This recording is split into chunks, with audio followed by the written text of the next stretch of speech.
Olá, meu amigo e minha amiga, seja muito bem-vindo a mais um editorial do nosso canal. É sempre um prazer enorme estar aqui com vocês. Nesse editorial, a gente vai fazer uma análise da fala de um ministro do Lula, o Silvio Almeida, que teve que comparecer a uma comissão do Congresso Nacional hoje. E aí o embate foi um pouco pesado. É uma comissão majoritariamente de oposição. E aí a postura do ministro foi seguir a linha do Flávio Dino, tentar lacrar com questões jurídicas, foi um tanto quanto grosseiro, imbativo, ameaças. Essa foi a linha que a gente conseguiu perceber do ministro Silvio Almeida. Teve um trecho, que isso eu assisti ao vivo enquanto estava acontecendo, que foi em relação ao momento de fala do deputado Kim Kataguiri, que foi educado com o ministro, hora nenhuma faltou com respeito com o ministro, e na hora da resposta o ministro já partiu com ataques, falando que o Kim Kataguiri faz cortes de vídeo, que desestabilizou a democracia com o grupo dele, que só faz ataques e que, sabe, enfim, fez críticas e muitas críticas. E aí a Bia Kicis resolveu intervir, ela que é a presidente da comissão. E aí ele foi literalmente desrespeitoso com a Bia Kicis. Ela fez a publicação aqui e eu queria que vocês assistissem aqui o trecho do vídeo onde ele dá uma resposta aqui para Bia Kicis e ouve quem fala o que quer, ouve o que não quer. Reconhecido. Não, desculpe. Não, ministro, me desculpe. Não, desculpe. Para dizer que eu acho que não é o seu papel aqui a senhora está me interrompendo. Eu estou interrompendo. A senhora está me interrompendo. A senhora está me interrompendo. A senhora está me interrompendo. A senhora está me interrompendo. Não seja machista, ministro. Respeita a presidente da comissão, ministro. Respeita a presidente da comissão. Respeita a presidente da comissão, ministro. Ministro, eu sou a presidente dessa comissão. Sou eu que conduzo. Eu estou interrompendo porque o senhor passou da sua resposta para ataque a grupo, ao parlamentar e a grupos políticos. O senhor não está aqui. O senhor é ministro do Brasil inteiro. O senhor é ministro de todo o Brasil, toda a população, direita, esquerda, centro. Eu estou interrompendo como presidente, é meu direito fazer isso, porque o senhor não pode atacar grupos políticos aqui dentro. Isso aqui é um parlamento. Isso aqui é uma casa plural. E não é o seu papel como ministro de Estado, senhor não é ministro de governo, senhor é ministro de Estado, por favor, não é esse papel atacar grupos políticos. Responda ao deputado Kim sem acusações aos parlamentares. Quem te viu, quem te vê. Bia Kicis defendendo o Kim Kataguiri e o MBL. Só para você ver que o mundo da política ele não gira. Ele capota, né? Mas na minha visão, houve um desrespeito. Sim, eu achei ela até com um tom meio machista, falando alto demais com a deputada Bia Kicis e, além de tudo, desrespeitou a instituição. Afinal, a comissão parlamentar é uma instituição que merece respeito. O papel dos ministros é dar esclarecimento, está previsto na Constituição. Não é lá para chegar e fazer discurso político. Faltou defender Marx e Lenin ali. Então foi um discurso totalmente político, não respondeu nada do que foi perguntado. É uma estratégia muito utilizada pelo pessoal da esquerda. Em vez de responder, fica tergiversando, desviando o foco, criando o caos. Exatamente a mesma postura aprendeu com o Flávio Dino. É bem provável que sim. Então, assim, foi algo que não foi muito democrático. A gente queria ouvir perguntas e respostas adequadas. Um outro tema, um outro trecho que aconteceu aqui também, foi durante a pergunta do Polon. E aí, é só você ouvir aqui a postura que foi durante toda a oitiva do ministro em relação à comissão. E o senhor, portanto, esclareça essa informação, porque eu vou tomar as providências cabíveis. Estou fazendo uma pergunta se há... Não mudei. Eu estou fazendo uma pergunta direta e repito a minha pergunta, deputado. Repito a minha pergunta. Com o ministro, deputado. Repito a minha pergunta. Uma pessoa ligada ao Comando Vermelho... O ministro está respondendo. Uma pessoa ligada ao Comando Vermelho... Deputado, aqui, ó. O senhor quer ouvir? Uma pessoa ligada ao Comando Vermelho fez parte de audiências relacionadas ao regime que o senhor defende.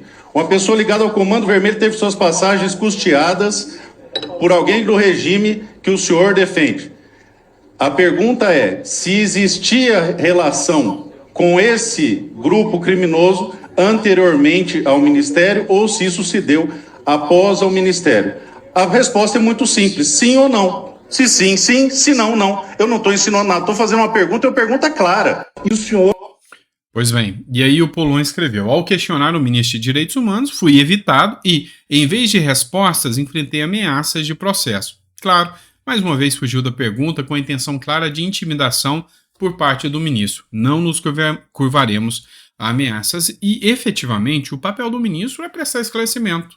Sim, sim, não, não. Olha, nunca teve qualquer ligação. Ou teve ligação. É simples, é só dar a resposta. Então, eu acho que a liturgia ali do cargo sobe a cabeça dos ministros do Lula. São ministros, a gente viu, inclusive, a oitiva da Marina Silva, que é a próxima que eu vou falar, e aí foi diante do Plínio Valério. Plínio Valério é um gentleman, é um homem super educado, em momento algum ele desrespeitou Marina Silva, e a prepotência, a arrogância da qual a Marina Silva respondeu à CPI fica latente. O pessoal acha que, como se diz, o poder está na mão deles. É bem típico da turma aí socialista aí, né? Mas vamos lá, Marina Silva também veio e respondeu, né? Levou, né? Quem fala o que quer, responde pelo que não quer. O relatório da CPI das ONGs denuncia crimes e propõe indiciamento e cita Marina Silva. A existência de uma complexa rede de interesses estrangeiros na Amazônia, promiscuidade velada entre agentes públicos brasileiros e o terceiro setor, financiamento de projetos sustentáveis por países que emitem CO2 na atmosfera e a ministra Marina Silva citada. Esses são alguns tópicos que constam no relatório da Comissão Parlamentar de Inquérito das ONGs, obtido com exclusividade pela Revista Oeste. O documento é assinado pelo relator, senador Márcio Bittar. Ele propõe indiciamento e descreve uma complexa rede de interesses, especialmente estrangeiros, mas também nacionais, concretizados pela atuação de ONGs auxiliadas por membros do Ministério Público Federal que impõem obstáculos insuperáveis ao desenvolvimento nacional e à vida das populações indígenas e de outras comunidades da região amazônica. Pois é.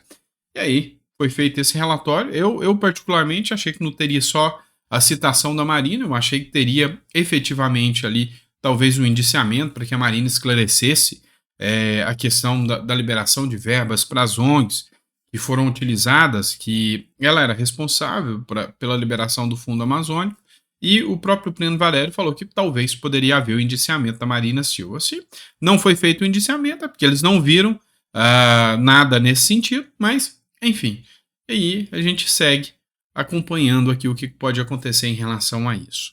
Vamos falar agora de Nicolás Maduro, né? Maduro resolveu cantar de galo, fez ameaças aos Estados Unidos. Pois é, matéria do jornal Metrópolis. Maduro aconselha, ou seja, aquele recado: Estados Unidos, não se envolva na questão da Guiana. Pois é, meu amigo, o Nicolás Maduro não gostou muito das falas dos Estados Unidos, que Maduro não poderia invadir o território dos outros e roubar o petróleo deles.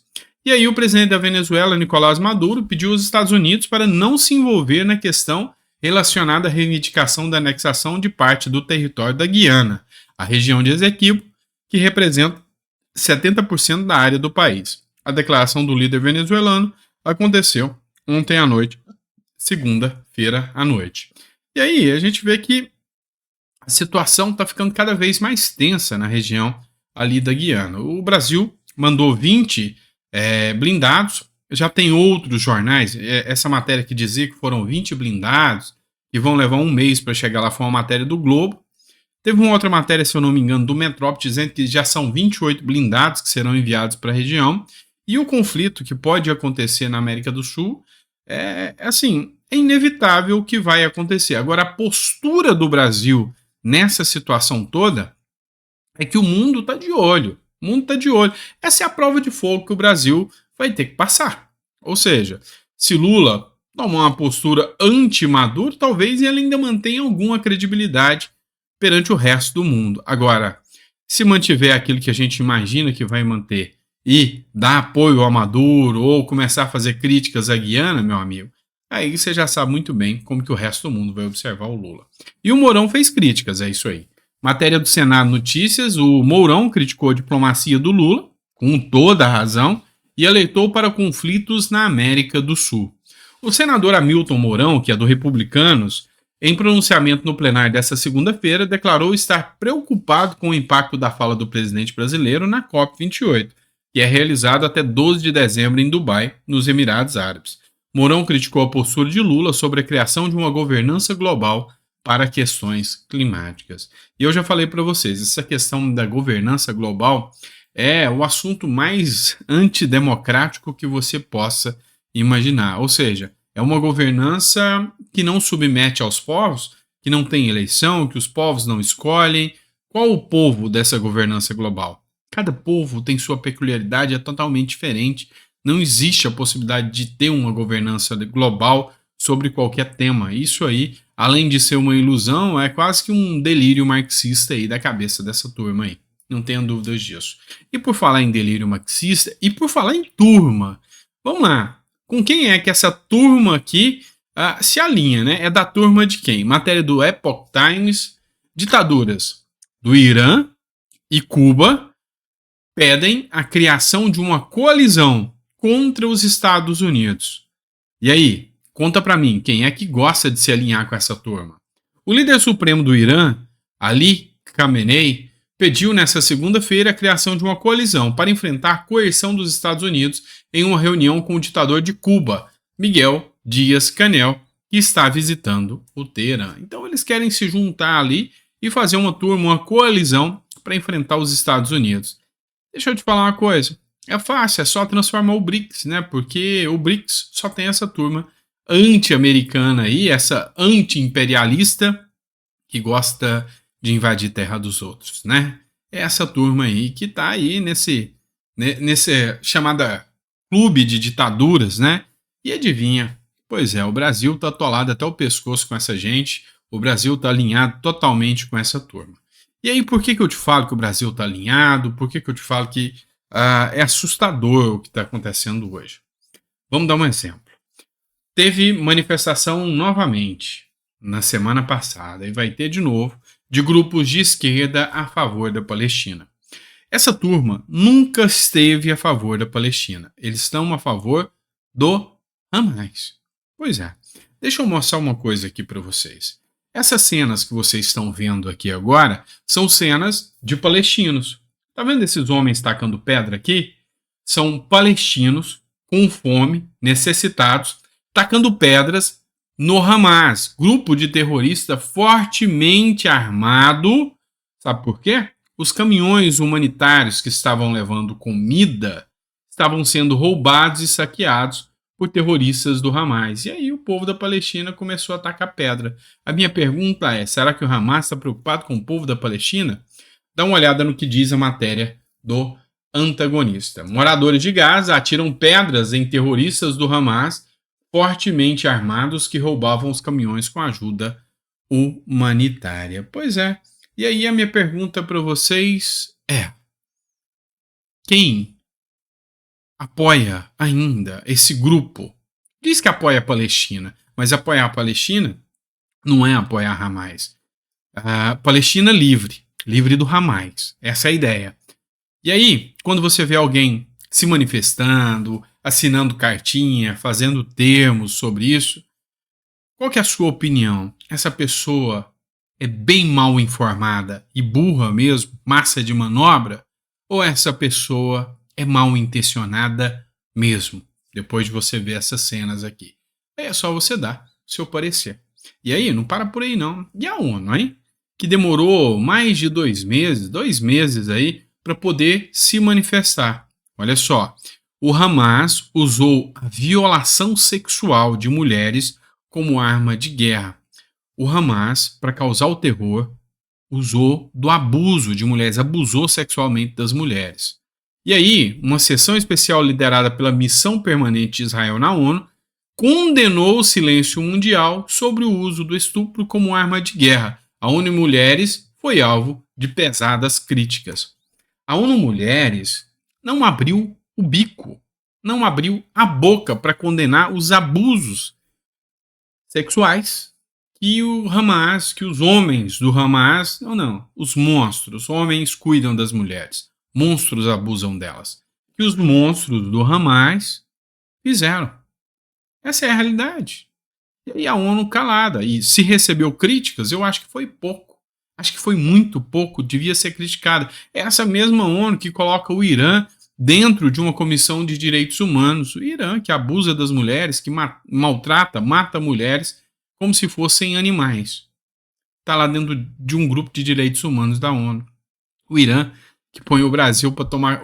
a ONU que põe o Brasil dentro da comissão que toma conta do dinheiro deles. Então, já viu que eles não são muito bons de escolha. Outra matéria também do antagonista aqui, ó. O Hamas drogou as reféns para que parecessem calmos e felizes na saída. Segundo representantes do Ministério da Saúde de Israel, terroristas sedaram os reféns para seus vídeos de propaganda. A grande verdade era que os reféns estavam desnutridos, muito maltratados, assustados, psicologicamente abalados, e para gravar os vídeos, aqueles vídeos que o Hamas fazia, suas peças publicitárias, drogavam os reféns.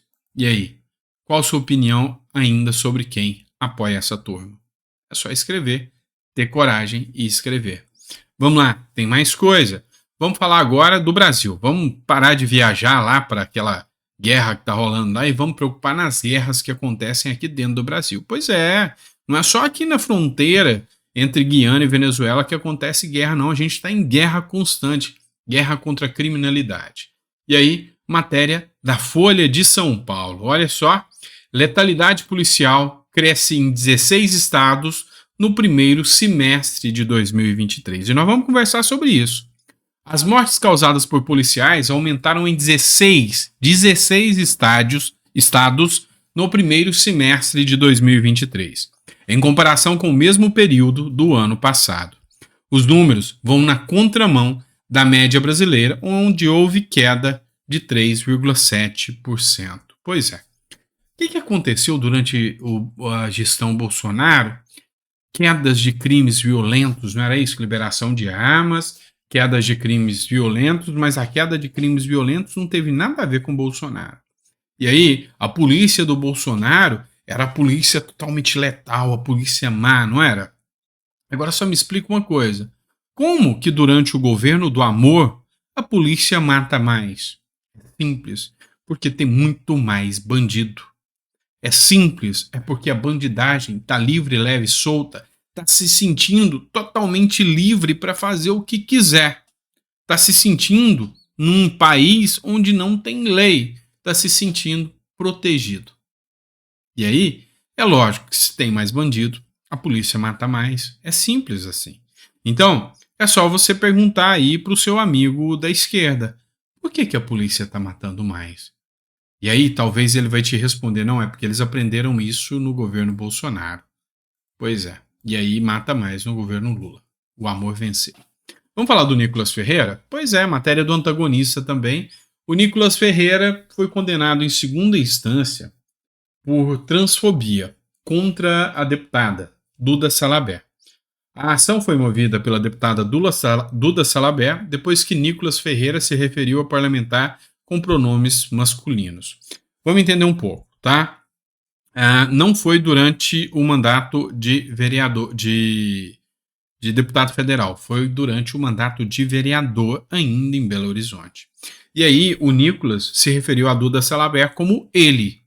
E aí ela pediu para o Nicolas não tratá-la assim e ele continuou tratando como ele. E aí não gostou, entrou com ação, pedindo danos morais, teve a condenação em primeira instância, recorreu, agora condenação em segunda instância também. E aí muitas pessoas me perguntaram, isso aqui pode dar reflexos na seara criminal? Vamos lá. Uma ação não vincula a outra, tá? Não vincula. Então, quer dizer que se ele for condenado por danos morais, por transfobia na área civil, isso aí vai para o criminal e já vai pegar ele por transfobia, homofobia? Não, não é bem assim, tá? Então, a decisão criminal e a decisão penal, civil, são totalmente independentes, tá? Uma coisa não tem nada a ver com a outra. Só que uma pode ser utilizada como prova na outra, ou seja, caso a Duda Salabert resolva processar criminalmente o Nicolas, ou se já não está processando, ela pode pegar essa decisão e falar, aqui, ó, o juiz já decidiu, um outro juiz já entendeu que era transfobia. Mas juiz civil, juiz criminal, tá? Então, as coisas aqui não mudam, não interferem, tá? Então, só para nível de esclarecimento. Vamos falar da Globo? O que acontece? A turma, hoje, tá com medo das redes sociais. Por quê? Porque hoje as redes sociais não se resolvem com dinheiro. Porque você é o dono do seu próprio nariz nas redes sociais. Então vamos lá. Se você for o tipo de pessoa que gosta de assistir gente estourando espinha nas costas dos outros, tem gente que faz isso, viu? E dá muita visualização. Você vai assistir só isso. Não adianta a Globo querer pôr novela, não adianta a Globo gastar milhões com novela, não adianta o governo pagar impulsionamento, pagar influenciador para falar aquilo que ele quer, porque não vai chegar até você, porque você não quer. Se você é de direita, a hora que você começar a ver um vídeo de um cara de esquerda, você vai sair fora. A beleza das redes sociais é que nem o dinheiro compra o seu gosto. O máximo que o dinheiro pode comprar é chegar até você. Então, para chegar até você, você vai ver ali as propagandas, a pessoa impulsiona. Agora, querer assistir, ninguém controla as redes sociais. Não tem jeito. É diferente da TV. Só tem aquilo. Ou você vê aquilo, ou não. Por isso que o pessoal migrou da TV. E hoje muita gente, eu pelo menos, deve ter pelo menos uns 10 anos que eu não tenho TV em casa. Tenho TV para assistir filme, alguma coisa que eu escolho também. Mas TV para assistir canais de TV, não. E aí, a Globo tá desesperada. Por quê? Matéria do jornal Metrópolis. Globo vive fim de semana de horror, com pior audiência em 2023. O sábado e o domingo registraram pior desempenho na média da audiência em 2023. Pois é, a Globo está desesperada. A Globo viveu um fim de semana de horror e o domingo registrou o pior desempenho na média de audiência de 2023. O último sábado, quando a emissora fez a média de apenas 9,6 pontos, foi o pior de 2023. No domingo, o recorde negativo se repetiu, com 10,4 pontos na média do Ibope, a mais baixa marca para esse dia da semana do ano. Em comparação, o primeiro sábado do ano houve uma queda de 33,3% na comparação do atual domingo. E aí, o que isso quer dizer? Quer dizer que aquela hegemonia, quer dizer que aquele controle de massa está acabando. E aí, a única forma deles resolverem e voltarem a controlar a massa é controlando as redes sociais. E aí, meu amigo, vão controlar o que você pode ouvir. Principalmente se você gosta de ouvir de política. Ouvir política. E aí, eu vou chegar até num ponto interessante aqui, tá? Um ponto bem interessante que nós vamos falar. Eu tenho um áudio do Magno Malta que eu vou colocar para vocês, mas antes tem uma fala do Lula que eu quero comentar aqui. Olha só, o Lula, durante a última live dele, né? Aquelas lives que são um verdadeiro fiasco, né? Durante a última live dele, ele conversa com o presidente, ele falou que as pessoas precisam parar de brigar, precisam parar de brigar por causa de política, precisam parar de conversar sobre política. As falas do Lula foram especificamente essas. Vocês precisam parar de conversar sobre política. E esse é o ponto mais impressionante, tá? Primeiro ponto. A intenção da frase foi, olha, tem que acabar com a polarização, você tem que voltar a conversar com todo mundo, o pai não pode brigar com o filho. Enfim, a ideia é essa. Subliminarmente, a ideia é outra, muito diferente. Não conversa mais sobre política. Só ouça o que nós te dizemos. Por quê? Porque eles não têm argumentos. Eles xingam, eles ofendem, porque não há argumentos. É muito fácil você falar de mensalão, petrolão. É muito fácil você falar de roubalheira. Entendeu? Então os argumentos não se sustentam, então é melhor vocês pararem de falar de política. E aí a melhor forma de controlar as massas é assim. Vamos falar desse áudio vazado aqui no Magno Malta, deixei recheio do bolo para o final. E aí, é um recadinho que o Magno Malta mandou para os assessores do Dino repassarem ao Flávio Dino. Ouça aí. Aqui quem está falando é o senador Magno Malta. Não estou pedindo segredo a ninguém. Se você quiser passar esse áudio adiante, pode passar. Olha, eu queria pedir àqueles interlocutores que insistem ou que insistiam para que eu recebesse o Flávio Dino, deixa eu dizer uma coisa a vocês. Eu tenho respeito por mim, eu tenho respeito pelos meus valores, pelos meus princípios. Se eu não conhecesse o Flávio Dino, eu receberia, mas eu o conheço. Ele é um comunista, confesso. A Bíblia dele é escrita por Lênin. Ele faz o que Lênin mandou, diz ele, é comunista, graças a Deus, que é um deboche. Sabe, é um deboche a Deus, é tomar o nome de Deus em vão, é tirando onda com a cara dos cristãos. Quem é comunista é contra o cristianismo, sabe? Ele sabe o que Lênin fez no mundo, ele sabe o que ele praticou, o que ele vem praticando, ele sabe o que ele fez contra o Brasil no dia 8, sabe? E queimou, destruiu todas as imagens que inocentes estão presos, inclusive o Crezão morreu, está na conta de todos eles. Ele não tem o mínimo de sentimento. É o cidadão que eu conheço quando o filho dele morreu aos 12 anos de idade, por descaso médico, e eu estive do lado, mas ele é um homem sem sentimento. Ele faz escárnio do parlamento, e eu, para ser senador da República, deputados federais me apoiaram, sabe? Ele escarneceu dos deputados federais, do parlamento por onde ele já passou, virou as costas, não atendeu, veio ao Senado, escarneceu e escarnece. Veio a Comissão de Segurança, chamou Flávio Bolsonaro, e a mim e o Moro de bobos, zombou, anarquizou. Ele é valentão, é um homem que entra na favela sem medo dos bandidos, sabe? É um sujeito que é igualzinho o Lula, né? Tem alguém para botar a culpa, recebe a dama do tráfico e depois diz que foi um funcionário, um servidor, e esse servidor nem demitido foi. Eu conheço o Flávio Dino, os seus deboches, quem ele é. Você acha que, em sã consciência, eu vou desrespeitar minhas filhas, minhas netas, sabe? Daqui a 20 anos, o que será das minhas netas com esse homem, sabe? Juntamente com os outros que lá estão no Supremo Tribunal Federal, que não respeita a lei, que é comunista mesmo, que é ligado à China, que defende Venezuela, que defende todas as ditaduras, sabe? Desse país, que chama o Hamas de grupo de resistência, que condena Israel.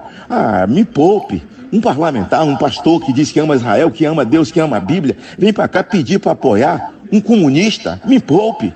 Eu respeito muito mais os 15 senadores que já declararam voto para o Flávio Dino do que aqueles dias que estão indecisos. Indecisos de quê?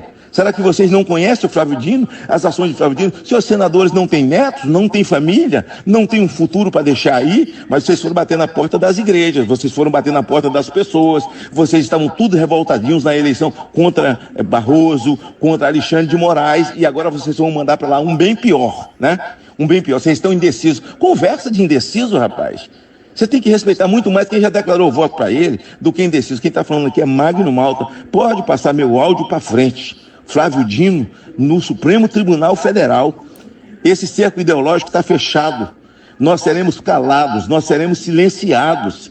Ele é leninista, ele é comunista. Não existe qualquer comunhão de um crente vir pedir voto para esse cidadão. Pois é, áudios duros do Magno Malta aí, lembrando 2 pontos aqui. O primeiro ponto é que quando ele fala que o Flávio Dino recebeu a dama do tráfico, até agora nenhuma das matérias que eu trouxe até aqui comprovou o Flávio Dino com a chamada dama do tráfico, né? A esposa do criminoso do Comando Vermelho. Então, eu não coaduno com as falas do Magno Malta, até para resguardar o canal aqui. Mas não teve nada que comprovou o encontro dele com ela.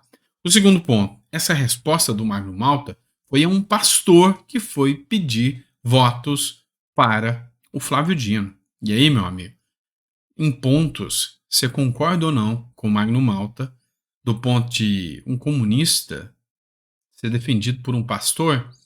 Algo de errado não está certo. Pelo menos eu tenho essa visão. E você? Coloca no seu comentário. Grande abraço, fica com Deus, vejo você no próximo editorial e até amanhã.